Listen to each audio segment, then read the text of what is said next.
நண்பர்களுக்கு என்னுடைய அன்பான பணிவான வணக்கம். என் பெயர் ஜான். நான் ஒரு குடிநோயாளி. எல்லாம் வல்ல இறைவனோட அருளாலையும் தோழமையின் ஒப்பற்ற உதவியாலையும் இன்னைக்கு ஒரே ஒரு நாள் நான் குடிக்கல, தெளிவாக மன நிறைவாக அமைதியாக ஆனந்தமாக வாழ என்னாலான எல்லா முயற்சிகளையும் செய்து கொண்டிருக்கின்றேன்.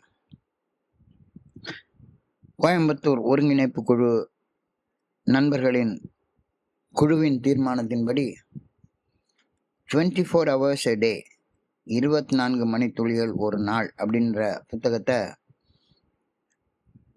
ஒவ்வொரு நாளும் ஒவ்வொரு பக்கம் வீதம் எடுத்து வாசித்து விளக்க உரை பார்த்து கலந்தாய்வு செய்து ஒரு கூட்டத்தை நடத்தலாம் அப்படின்னு குழுவின் மனசாட்சியின் மூலமாக தீர்மானித்தாங்க. அந்த தீர்மானத்தை இன்னிலிருந்து நாம் செயல்படுத்த ஆரம்பிக்கின்றோம். இன்றைக்கு ஜனவரி மாதம் 1ஆம் தேதி அந்த புத்தகத்தில் உள்ள பகுதியை நாம் படித்து வாசித்து அதோடைய விளக்கத்தை பார்த்து கலந்தாய்வு செய்து இந்த கூட்டத்தை நடத்த ஆரம்பிக்கிறோம். இன்னைக்கு முதல் நாள், ஜனவரி மாதம் 1ஆம் தேதி. ஏஏ தோழமையின் இன்றைய சிந்தனை. நான் ஏஏ தோழமையில் வந்திணைந்த போது என்னை ஒரு ஒதுக்கப்பட்ட மனிதனாக விரக்தியை உணர்ந்து கொண்டு இருந்தேனா? எனக்கு ஒரு ஆன்மீக நோய் இருந்ததை நான் அறிந்து இருந்தேனா? ஒரு கண்ணாடி முன் நின்று என்னையே நான் பார்க்க முடியாத அளவுக்கு நான் நோய்வாய்ப்பட்டு இருந்தேனா? ஏஏ தோழமையை ஏற்றுக்கொள்ள நான் தயாராக இருந்தேனா? என்னை தெளிவுடன் வைத்து கொள்ளவும் என் ஆன்மீக நோயிலிருந்து குணமடையவும் நான் எதையும் செய்ய தயாராக இருந்தேனா? நான் இருந்த நிலையை என்றென்றும் என்னால் மறக்க இயலுமா? இன்றைக்கான தியானம். இந்த புது வருடத்தில் ஒரு சமயத்தில் ஒரு நாளை மட்டுமே எடுத்துக்கொண்டு வாழ்வேன். என் முன்னே இருக்கும் சிறந்த காரியங்களுக்கு என்னை தயார் செய்து கொள்ள ஒவ்வொரு நாளையும் பயன்படுத்துவேன். என் கடந்த காலத்திலோ எதிர்காலத்திலோ இனி நான் வாழ மாட்டேன். நிகழ்காலத்தில் மட்டுமே நான் வாழ்வேன். கசப்பான நினைவுகள், வெறுப்பு, தோல்வி, மனப்பான்மை, என் மேலும் பிறர் மேலும் கொண்டிருந்த ஏமாற்றங்கள் எல்லாவற்றையும் குழி தோண்டி புதைத்து விடுவேன். அவற்றை புதைத்த பின் ஒரு புது வாழ்வை நோக்கி ஒரு புதிய மனிதனாக இந்த புது வருடத்தில் முன்னேற முதல் அடியை இன்று எடுத்து வைப்பேன். இன்றைக்கான பிரார்த்தனை. அன்பான இறைவா, இந்த புது வருடத்தில் ஒரு நாள் அடிப்படையில் வாழ எனக்கு கற்பிக்குமாறு உம்மை பணிவுடன் வேண்டுகின்றேன். ஒரு நாள் வாழ தேவைப்படும் ஞானத்தையும் ஆற்றலையும் எனக்கு அருளுமாறு இறைவா உம்மை பணிவுடன் வேண்டுகின்றேன். ஜனவரி மாதம் 1ஆம் தேதி இது பகுதி வாசிக்கிறதுக்கு போகிறதுக்கு முன்னால் இந்த புத்தகத்தை பற்றி ஒரு சின்ன அறிமுகம் அதை தெரிஞ்சுப்போம். 24 hours a day 24 மணித்துளிகள் ஒரு நாள் என்ற அந்த புத்தகம் ஒரு தனி மனிதரால் எழுதப்பட்ட ஒன்று. அந்த தனி மனிதருடைய பேர் ரிச்மண்ட் வால்கர். அவர் 1892ஆம் ஆண்டு பிறந்தார். 1965ஆம் ஆண்டு அவர் இறைவனடி சேர்ந்தார். அவர் இந்த புத்தகத்தை எழுதி முதலாக பதிப்பிச்ச நாள் 1954ஆம் ஆண்டு அது பதிப்பிக்கப்பட்டது. நம்ம அப்ரூவ்ட் லிட்ரேச்சரான டெய்லி ரிஃப்ளெக்ஷன் தினமும் நம் சிந்தனைக்கு புத்தகம் 1990ஆம் ஆண்டு தான் பதிப்பிக்கப்பட்டது. ஸோ 1954லேருந்து 1990 வரைக்கும் இந்த 24 மணித்துளிகள் ஒரு நாள் அப்படின்ற புத்தகம் தான் மெம்பர்களால் கூட்டங்களில் பயன்படுத்தப்பட்டு வந்தது. அதற்கு முன்னாலேயே கூட இந்த புத்தகம் ஃபார் ட்ரங்க்ஸ் ஒன்லி அப்படின்ற பெயரில் தோழமை நிறுவப்படுறதற்கு முன்னாலேயே குடிநோயாளிகளால் தெளிவுத்தன்மை அடைவதற்காக ஆக்ஸ்போர்ட் குரூப்பில் பயன்படுத்தப்பட்டு வந்துள்ளது. இந்த புத்தகம் ஒரு தனி மனிதரால் எழுதப்பட்டது. தோழமை இன்னமும் இன்னைக்கு இந்த புத்தகத்தை பயன்படுத்தி கொண்டிருக்கிறது. ஆனால் இது ஹேசல்டன் பப்ளிகேஷன்ஸ் என்ற நிறுவனத்தால் பதிப்பு செய்யப்பட்ட புத்தகம் அப்படின்றத உங்களுக்கு நினைவுபடுத்த விரும்புகிறேன். இந்த புத்தகத்தின் முகவுரையிலேயே 24 மணி நேர வாழ்வு அப்படின்றதோடைய அடிப்படையை வலியுறுத்தி நூலாசிரியர் தெளிவாக பல விஷயங்களை சொல்லியிருக்காரு. அது இன்னைக்கு ஒரு நாள் குடிக்கலன்னா நாம என்னைக்குமே குடிக்க மாட்டோம். பிகாஸ் நாம வாழ போறது நிகழ்காலத்துல இன்னைக்கு மட்டும்தான் வாழ போறோம் அப்படின்ற கருத்தை நூலாசிரியர் சொல்லியிருக்கிறாரு. Because it is always today. நாளை என்ற நேரம் என் கையில வந்து சேரும்போது இன்று என்ற நாளாக மாறித்தான் வந்து சேரும். நாளையாக ஒரு நாளும் வரவே வராது. Tomorrow never comes. இந்த புத்தகத்துல ஃபர்ஸ்ட் பேஜிலேயே மகாகவி காளிதாசர் அவர்கள் சமஸ்கிருதத்தில் எழுதின ஒரு பழமொழியை இந்த புத்தகத்தில் கொடுத்துருக்குறாங்க. இந்த பழமொழியை விட மிக சுருக்கமாக நம்ம தெய்வ புலவர் திருவள்ளுவர் அவர்கள் ஒரு நாள் வாழ்க்கைய 1.25 அடியில சுருக்கமாக விளக்கி சொல்லிட்டாரு. உறங்குவது போலும் சாக்காடு, உறங்கி விழிப்பது போலும் பிறப்பு. பிறப்புக்கும் இறப்புக்கும் இடைப்பட்ட காலம் வாழ்க்கை என்றால், நீ இன்னைக்கு ராத்திரி தூங்க போறப்ப அவ்வளவுதான், வாழ்க்கை முடிஞ்சு போச்சு.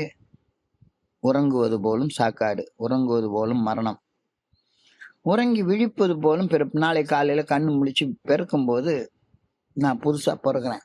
ஸோ 1.25 அடியில அந்த வாழ்க்கைன்ற தத்துவத்தை ரொம்ப அழகா சொல்லிட்டாரு. பிறப்புக்கும் இறப்புக்கும் நடுப்பட்ட காலம் வாழ்க்கை என்றால், நீ வாழ போறது இந்த 24 மணி நேரம் மட்டும்தான். இது காளிதாசர் அவர்கள் சமஸ்கிருதத்துல கொஞ்சம் நீளமா சொல்லியிருக்கிறாரு. Look to this day, for it is life, the very life of life. In its brief course lie all the realities and varieties of existence, the bliss of growth, the splendor of action, the glory of power. For yesterday is just a dream, and tomorrow is only a vision. But today well lived makes every yesterday a dream of happiness, and every tomorrow a vision of hope. Therefore, look well to live this day. இது தமிழ்ல என்னுடைய புரிதலுக்கு ஏற்ப தமிழாக்கம் பண்ணியிருக்கேன். அதிகாலையில் பொழுது புலர்வதை கேள், ஆதவனின் ஒளியை உற்று நோக்கு. இன்றைய நாள் தொடங்கிவிட்டது. இன்றைய நாள்தான் வாழ்வு. இன்றைய நாள்தான் வாழ்வின் வாழ்வு. இந்த நாளின் 24 மணித்துளிகளில் தான் படைப்பின் பல்வேறு உண்மைகள் மறைந்து கிடக்கின்றன. வளர்ச்சியின் ஒளிர்வு, செயலின் உன்னதம், அழகின் முழுமை அனைத்துமே இன்றைய நாளில்தான் உள்ளன. நேற்று என்பது கனவாக மாறிப்போய்விட்டது. நாளை என்பது வெறும் எதிர்நோக்கு மட்டுமே. இன்றைய நாளை நன்றாக வாழ்ந்தால் நேற்று என்பது மகிழ்ச்சியான கனவாகவும், நாளை என்பது நம்பிக்கையின் ஒளியாகவும் மாற்றமடையும். எனவே இன்று இனிதாக வாழ்வாயாக. கரங்களை உயர்த்தி கூப்பி இன்றைய நாளுக்கு வணக்கம் சொல்லி வாழ ஆரம்பி. எவ்வளவு அழகான கருத்து. இன்றைய நாளை நன்றாக வாழ்ந்தால் நேற்று என்பது மகிழ்ச்சியான கனவாகவும், நாளை என்பது நம்பிக்கையின் ஒளியாகவும் மாற்றமடையும். எல்லாமே இன்னைக்கு நான் நல்லா வாழ்றத பொறுத்து தான் அமையுது. எனவே இன்னைக்கு நான் நல்லா வாழணும். இன்றைய நாளை காலையிலேயே கரங்களை உயர்த்தி கூப்பி கடவுளுக்கு நன்றி சொல்லி இன்றைய நாளை நான் வாழ ஆரம்பிக்கணும் அப்படின்னு சொல்ற கருத்தோட ஆரம்பிக்கிறாங்க. ஸோ முதல் வார்த்தையிலேயே சொல்லியிருக்காங்க, ஏஏ தோழம் மேல உன்னுடைய வாழ்க்கை பயணம் ஆரம்பிச்சப்ப நீ எப்படி இருந்த அப்படின்னு யோசிச்சுப்பாரு. ஃபர்ஸ்ட் டே ஏஏ ஃபெலோஷிப் உள்ளார வந்து சேர்ந்தப்ப உன்னுடைய வாழ்க்கை எப்படி இருந்துச்சு, மனநிலை எப்படி இருந்துச்சு அப்படின்னு சொல்லி யோசிச்சுப்பாரு அப்படின்ற கருத்தோட தான் ஆரம்பிக்கவே செஞ்சிருக்கு. ஏஏ தோழமையில என்னுடைய புதிய வாழ்க்கையை நான் ஆரம்பிச்ச நாள் 14/2/1997. அவ்வளோ கரெக்டாக அந்த நாள் ஞாபகம் இருக்கு. ஏன்னா அன்னைக்கு 14th February, லவர்ஸ் டே, காதலர் தினம், வேலண்டைன்ஸ் டே. அன்னைக்கு நான் இருந்த நிலையை பின்னோக்கி பார்க்கிறேன். அன்னைக்கு நான் இருந்த நிலைய ஒரு வரியில சொல்லணும்னா, வாழணும்னு தவிக்கிறேன். ஆனா வாழ முடியாதுன்ற முடிவுக்கு வந்து நம்பிக்கை இழந்த மனிதனாக இருந்துட்டு இருக்கேன். வாழணுன்ற ஆசை இருக்கு, எல்லாரையும் போல நம்மளும் வாழணும் அப்படின்ற ஆசை இருக்கு. வாழணும்னு தவிக்கிறேன். ஆனா வாழ முடியாது, எல்லாரையும் போல நம்மால வாழ முடியாது அப்படின்ற முடிவுக்கு வந்த ஒரு நம்பிக்கை இழந்த மனிதனாக நான் இருந்துட்டு இருக்கேன். வாழ ஆசை இருக்குது, ஆனா எப்படி வாழ்றதுன்னு வழி தெரியல. நான் ஏன் இந்த நிலைமைக்கு வந்தேன்? காரணம் புரியவே இல்லை. சத்தியமா புரியவே இல்லை. வாழணும்னு நினைக்கிறேன், வாழ வழி தெரியல. சாகணும்னு நினைக்கிறேன், சாகவும் முடியல. இந்த தவிப்பு என்ன போல உள்ள இன்னொரு குடிநோயாளிக்கு மட்டும்தான் தெரியும். வேற யாருக்கும் இந்த நிலைமை இது என்னையா அது? இவன் என்ன சொல்றான்? வாழணும்னு தவிக்கிறான், ஆனா வாழ முடியல. சாகணும்னு நினைக்கிறான், சாக முடியல. இது என்ன நிலைமை? மனசு நிறைஞ்ச கவலை, மனசு நிறைஞ்ச விரக்தி, அவநம்பிக்கையுடைய உச்ச நிலையில் நான் வாழ்ந்து கொண்டிருக்கிறேன். என்னால யாரையும் அன்பு செய்ய முடியல. யாராலையும் நான் இருந்த நிலையில என்ன அன்பு செய்ய முடியல. என்ன யாரும் நம்பல. என்னால யாரையும் யார் மேலேயும் நம்பிக்கை வைக்கவும் முடியல. ஸோ இதான் என்னுடைய நிலைமை. இந்த நிலைமையை தான் ஸ்டேட் ஆஃப் ஸ்பிரிச்சுவல் பேங்க்ரப்சி, ஆன்மீக வெறுமை நிலை அப்படின்னு ஏஐ தோழமையில சொல்றதாக நான் புரிஞ்சு கொள்றேன். மனசு நிறைஞ்ச கவலை, மனசு நிறைஞ்ச விரக்தி, அவநம்பிக்கையோட உச்ச நிலை, இந்த நிலையில தான் வாழ்ந்து கொண்டிருக்கேன். இந்த நேரத்துல கவிஞர் கண்ணதாசன் எழுதின ஒரு பாட்டு ஞாபகத்துக்கு வருது. ஆடு மாடு கூட கொஞ்சம் சொந்தம் கொள்ளுமே, நான் ஆசையோடு பார்த்த பார்வை பேசவில்லையே, போதை வந்தபோது புத்தி இல்லையே, புத்தி வந்தபோது நண்பன் இல்லையே. இதான் என்னுடைய நிலைமை. நாளையில இருந்து புதிய வாழ்க்கையை வாழ்றேன். இன்னைக்கு என்னால என்னுடைய மனநிலையை தாங்கிக் கொள்ள முடியல, என்னால தூங்க முடியல. இன்னைக்கு தூங்குறதுக்காக கொஞ்சோண்டு பிடிச்சுக்கிறேன். இந்த நிலைமையில வாழ்ந்து கொண்டிருக்கிறப்போ ஒரு ஆடு மாடு வாழ்ற வாழ்க்கையை கூட, ஒரு ஆடு மாடு சொந்தத்தோடு வாழ்ற வாழ்க்கையை கூட என்னால வாழ முடியல. போதை வந்த போது புத்தி இல்லையே, புத்தி வந்த போது நண்பர் இல்லையே.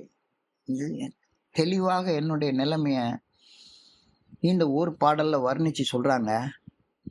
இன்னைக்கு இந்த நிலைய ஆழமாக சிந்திக்க சொல்லி இன்றைய ஜனவரி 1 சிந்தனையில பல கேள்விகளாக திரும்ப திரும்ப திரும்ப திரும்ப கேட்டு என்னை சிந்திக்க வைக்கிறாங்க. When I came to AA, was I a desperate person? Did I have a soul sickness? இது முதல் கேள்வி. When I came to AA, was I a desperate person? Did I have a soul sickness? உடல்ல நோய் வர்றது புரியுது, மனசுல நோய் வர்றது புரியுது. அது என்ன ஆன்ம நோய்? ஆன்ம நோய்னா என்ன? சோல் சிக்னஸ்னா என்ன? புரியவே இல்லை. ஆழமா யோசிச்சு பார்க்குறேன். ஆன்ம நோய்னா என்ன? ஒவ்வொருத்தட்டையா போய் கேட்குறேன், ஆன்ம நோய்னா என்ன? ஆன்ம நோய்னா என்ன? எனக்கு புரிஞ்சுக்கிற மாதிரி விடையே கிடைக்கல. யார்கிட்டன்னு கிடைக்கல. கடைசியா ஒரு நாள் என்னுடைய குருஜி கிட்ட நான் பேசிட்டு இருக்கிறப்ப அவர் சொன்ன வார்த்தையில நான் ஒப்புக்கொள்ற மாதிரி ஒரு சின்ன விடை கிடைச்சிது. அவர் எப்பவுமே ஒரு கேள்வியை கேட்டுதான் பதில சொல்லுவாரு. அவர் ஒரு கேள்வி கேட்டாரு.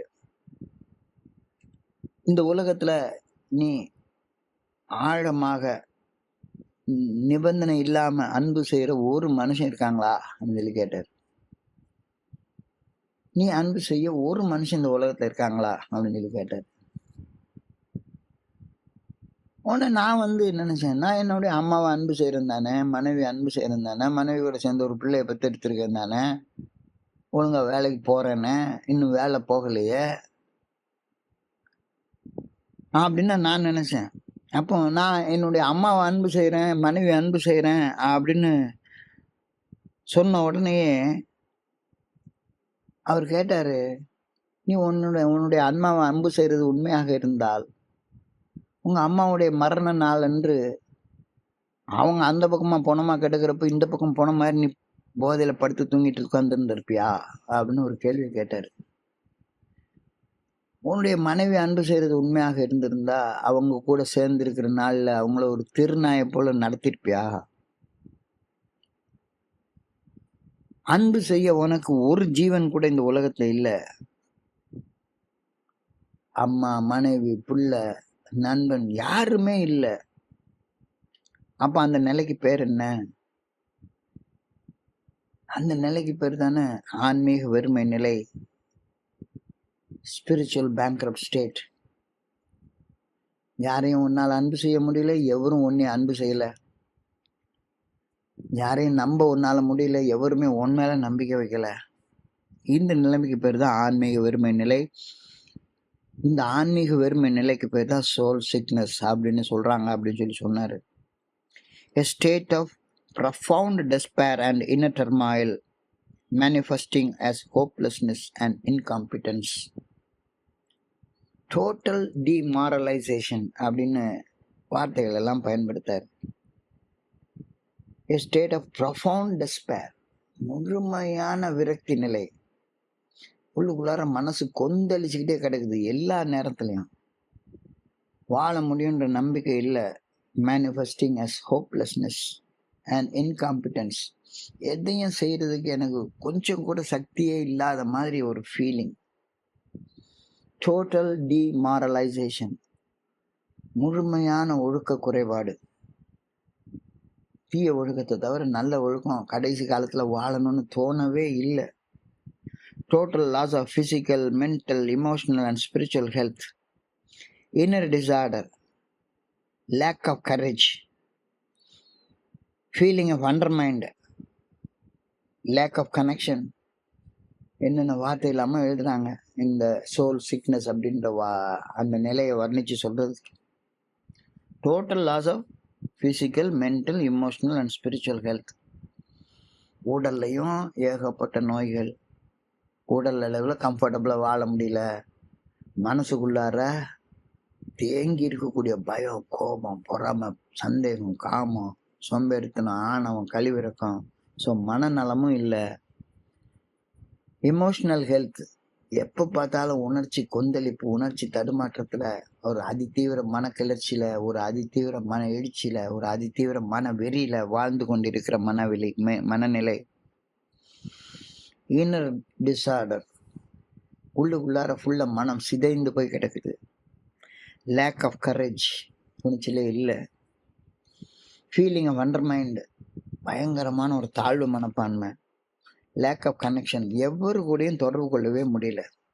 ஸோ ப்ரொஃபவுண்ட் டெஸ்பேர், ஆழமான விரக்தி, கடுமையான மனமுறிவு. இந்த நிலையில கொந்தளிக்கும் உணர்வுகள், குடிக்கிறத தவிர வேற எதுவுமே செய்ய இயலாத நிலை. ஃபீலிங் ஆஃப் இன்காம்பிட்டன்ஸ், குடிக்கிறத தவிர வேற எதையுமே மனசு விருப்பத்தோட செய்ய முடியவே இல்லை.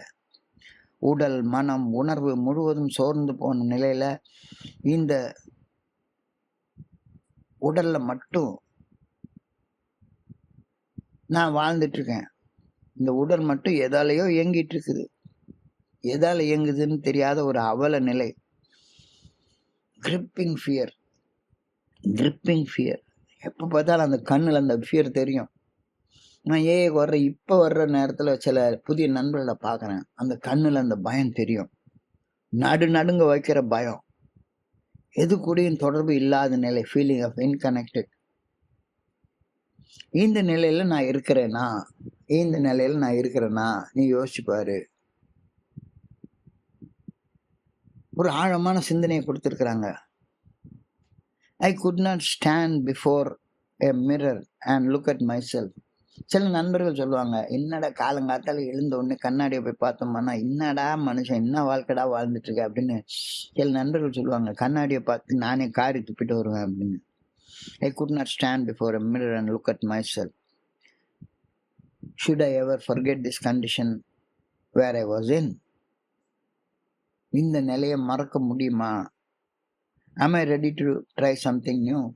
ஏதாச்சும் புதுசா செய்யறதுக்கு நான் முயற்சி பண்றேன்னா? தோழமையில ஒரு வார்த்தை சொல்லுவாங்க, எந்த நாளை மறந்தாலும் சரி, வந்த நாளை நீ மறக்காத. எந்த நாளை மறந்தாலும் சரி, தோழமையில நீ வந்து இணைந்த நாளை மறக்காத.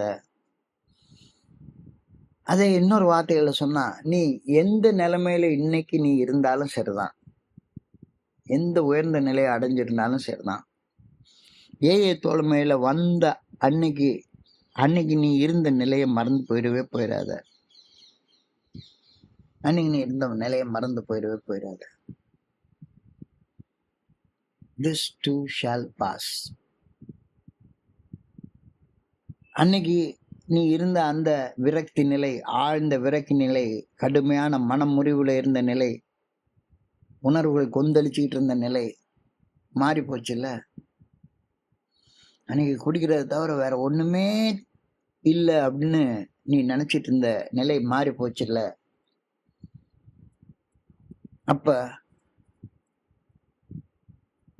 எந்த நிலையுமே பெர்மனன்ட் ஆனது கிடையாது உலகத்துல. This too shall pass, everything is impermanent, just a passing cloud. So இன்னைக்கு நீ ஒரு பயங்கர உன்னதமான நிலையில இருந்தாலும் சரிதான், இந்த நிலையம் நிரந்தரமானது இல்லை. Everything is passing, everything is passing. So இந்த சிந்தனையோட இன்னைக்கு ஆரம்பிச்சிருக்கு. இன்னைக்கு தியானத்தை கொடுத்துருக்குறாங்க. இன்னைக்கு தியானம் முதல் நாள். This is a new year. I will live one day at a time. I will live one day at a time. இந்த ஒரு இன்னையிலிருந்து நான் ஒரு நாள் அடிப்படையில் வாழ்றது அப்படின்ற அந்த தீர்மானத்தை எடுக்கிறேன். இந்த நேரத்துல எனக்கு ஒரு நான் எடுக்கிற தீர்மானங்கள் எப்படி இருக்கும் அப்படின்றது எனக்கு தெரியுது. ஒவ்வொரு நாள் டிசம்பர் மாதம் 31 ஆரம்பிக்கிற நேரத்தில் நான் குடிச்சிட்டு இருக்கிற நாட்கள் அந்த 20 வருஷமா ஏதாச்சும் ஒரு ஹோட்டலில், அப்போ அந்த காலத்தில் ஒரு 1000 ரூபாய் கட்டினோம்னா எவ்வளோ வேணாலும் குடிச்சிக்கலாம், எவ்வளோ வேணாலும் தின்னுக்கலாம், அன்னைக்கு ராத்திரி முழுக்க அங்கே நின்று டான்ஸ் ஆடிக்கலாம் அப்படின்ற மாதிரியான new year party, new year eve party arrange பண்ணுவாங்க. அதில் போவேன்.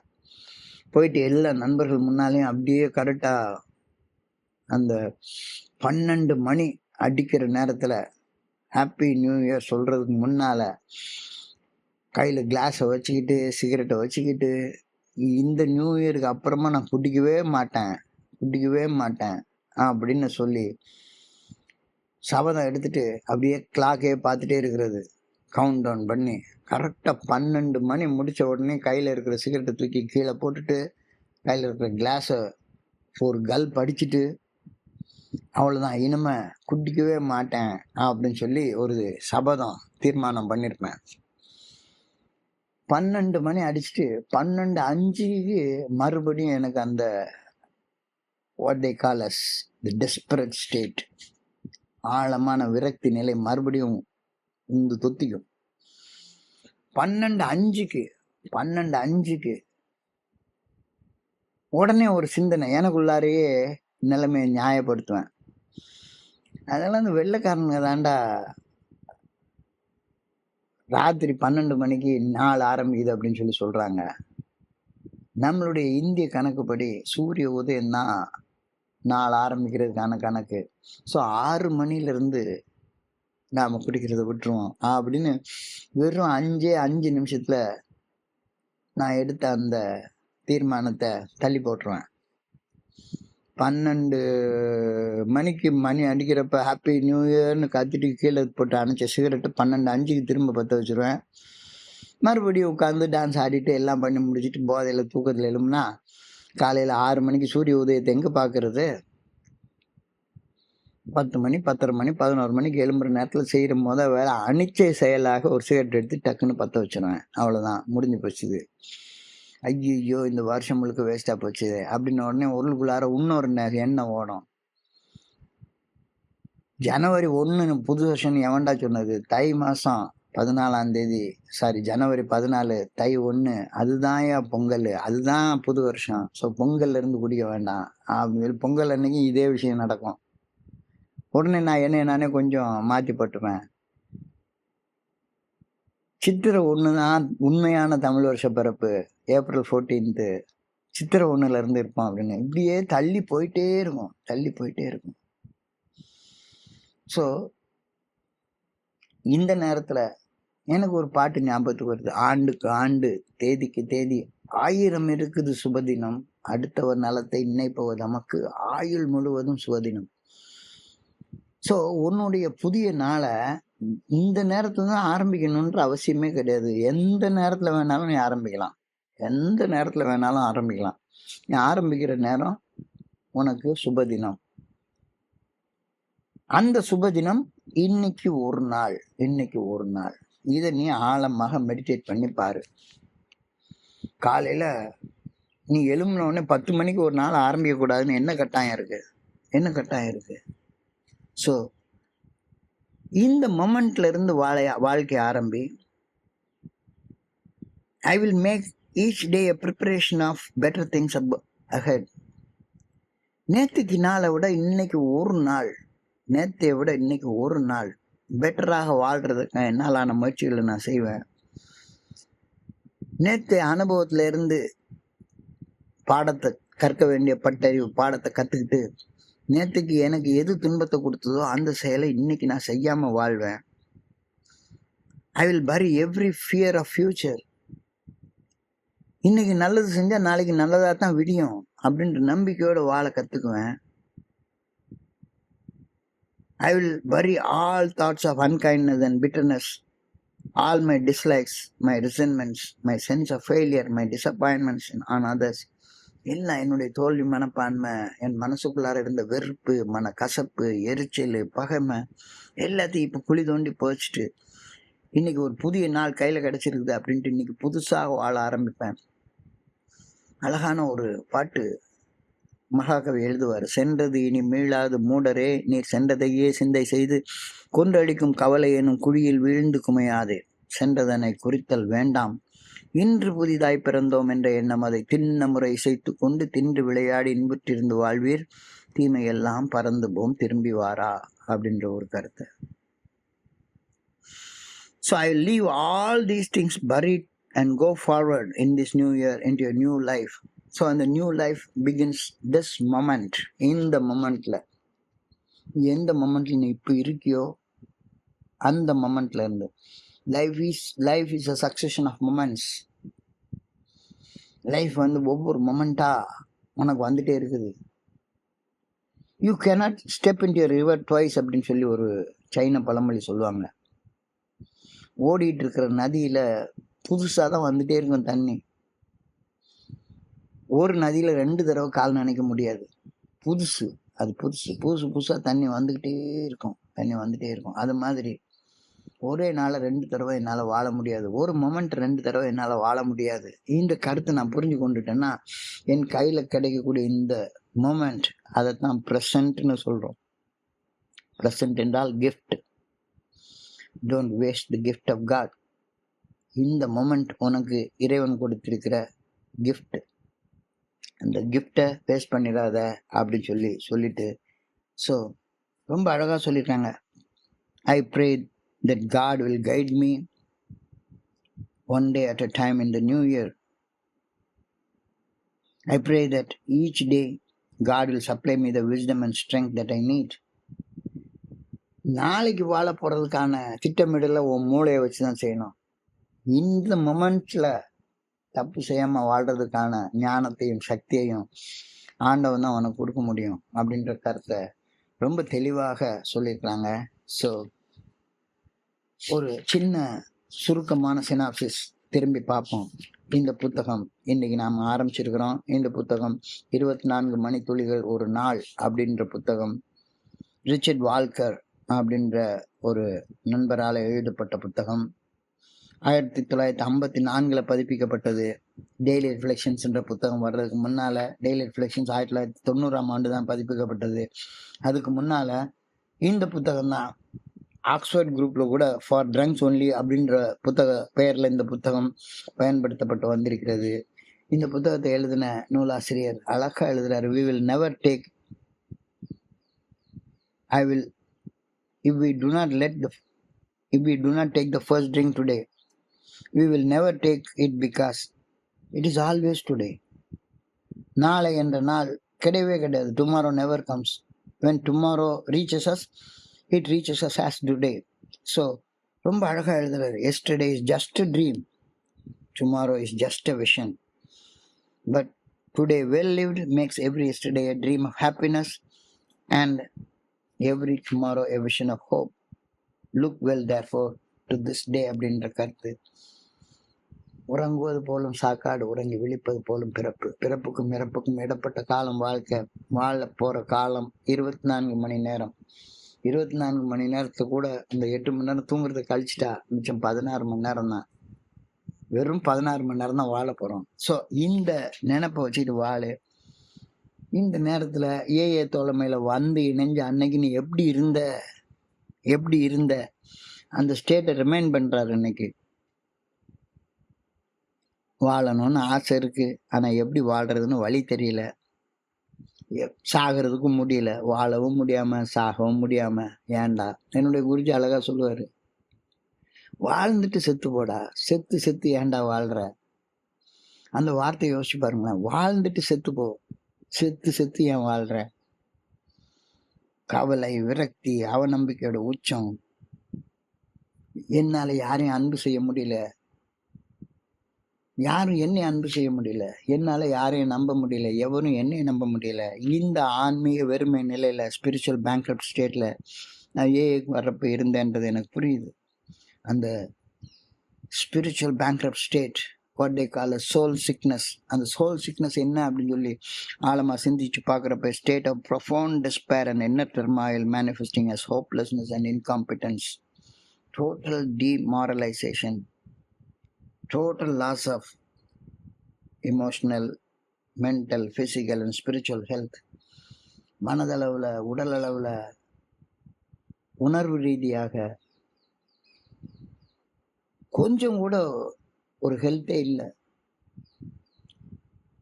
ஆன்மீக ரீதியாக no value in life, no value. இந்த இறைவன் கொடுத்த இந்த இவ்வளோ பெரிய வாழ்க்கை, அவர் உயிராக எனக்குள்ளார இருக்கிறாரு, அதோடைய மதிப்பு என்னன்னு எனக்கு தெரியவே இல்லை.